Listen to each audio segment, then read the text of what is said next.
you, Michael. Hi, guys. Just want to know how the last 36 hours have been since the game against Panama ended within the group.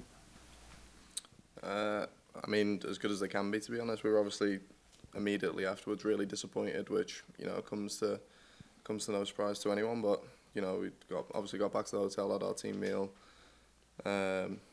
seen friends and family, and then the next day did our regen, got ready, travelled to KC, and put it behind us the best we can. And now we're all focused on Uruguay. Yeah, you do have a microphone, so raise your hand. Paul.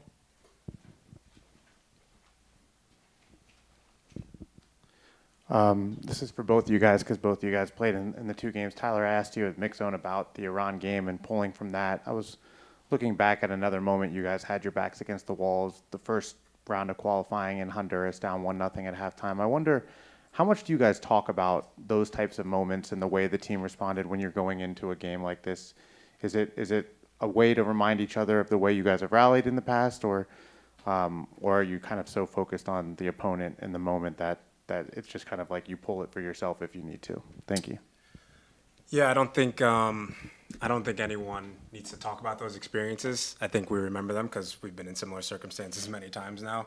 But it's a good experience to have in our back pocket. I think going into the Iran game, we knew what we needed to do, and we accomplished that goal. I think it's a similar situation now. Obviously, a win puts us in the best circumstances to go into the next round. But we're all confident, again, when we have 11 players on the field, that we can go toe-to-toe with anybody. The training was good today. I think we saw the intensity, and we're going to need that from the first minute against Uruguay. Jeff? My question's for Tyler. There have been 5 ejections just this cycle for you guys. Mm-hmm. And I'm wondering, to what extent is that talked about within the group? Is that something that Greg has addressed? And what do you think you guys need to do just to make sure that you stay disciplined on the field? Oh, tough question. I haven't got it read yet. Don't know how. No, it hasn't been talked about, to be completely honest. I think after the one against Trinidad, was it Trinidad and Tobago? Yeah. I wasn't there when Serginho got a red card. I think it was talked about that we need to control our emotions in these big games. We can't let situations get the best of us. A decision, the fans, hostile environments, all these types of things that can play against you. But we know from within what we have to do. We can't be naive. We can't give people opportunity to make decisions when it goes back to VAR, anything like that can affect the bigger picture and our goal. So again, obviously the last one with Timothy, obviously we talked to him. We talked about it as a team. We just can't set ourselves up for failure in those situations. Thanks. Jonathan Tannenwald, the Philly Inquirer. For either of you guys, there is the oddity statistically that you could win the game and it still might not be enough depending on how the other game goes. And normally one would sit here and say, just win the game and then, whatever. But does that part of it play in your minds at all, and does that add to the pressure of the moment at all? I don't think so. I mean, there's, like you said, in terms of it being an oddity, there's a lot of different circumstances that can happen in the game that can still put us through to the next stage. So, in terms of our head, we just have to think that a win definitely gives us the best chance of going through. And if we take care of business on the day and we don't manage to go through, then that's unfortunate. And what will be. Then we have to look back to the fact that we let ourselves down in a previous game. But I'd like to think that if we win, that we will be going through. So, give ourselves the best chance and go from there. Hey guys, this is for both of you. Sensitive topic, I know, but I know U.S. Soccer posted a statement on some of the racist messages that you guys got. I know Balogun posted them, what he received on his Instagram. What goes through your mind when you see that? It's happened to some Canadian players during this tournament. Obviously, Vinny Jr. has been very outspoken about the stuff that's happened to him overseas, but of course he's playing in Copa too. So just wondering what kind of goes through your mind when you see that.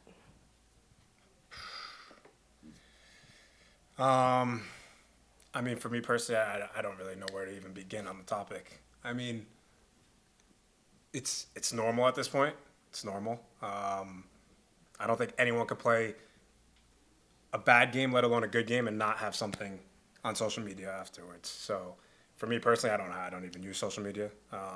Not for that specific reason, but just for the fact that it's just toxic everywhere, no matter where you look. It's disappointing when players on our team obviously have faced that. Canadian players, whoever it is, it's so unnecessary and unneeded in the space of football, because football brings so many positive moments for everybody. Everybody loves the game for so many different reasons. And the fact that we've allowed this to creep into the game is just horrible.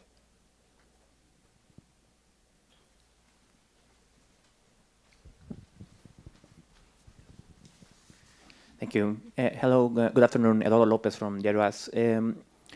What do you expect from Uruguay, which is a global soccer powerhouse, and you are required to attack and to look for the result, but any Bielsa team is very offensive as well. So, you guys, you need to risk a little bit on defense. How you manage to keep this balance against such a powerful team?